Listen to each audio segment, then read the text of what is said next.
வணக்கம். என்னுடைய பெயர் சென்னிலவன். தமிழ்நாடு காங்கிரஸ் கமிட்டியினுடைய விவசாய பிரிவு மாநில செயலாளர். இன்று சேலம்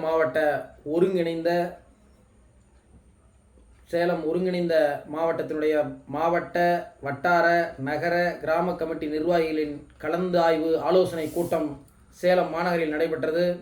அந்த மாநகர் கூட்டத்திற்கு தமிழ்நாடு காங்கிரஸ் கமிட்டியினுடைய தலைவர், அன்பிற்கினி அன்னார் செயல் வீரர் செல்வப்பெருந்தகை அவர்கள் வருகை தந்திருந்தார். இந்த கூட்டத்திற்கு முன்னாள் மத்திய அமைச்சரும் முன்னாள் தமிழ்நாடு காங்கிரஸ் கமிட்டியினுடைய தலைவர் அருமை தலைவர் KV தங்கபால் அவர்களும் சிறப்புரை நிகழ்த்தினார்.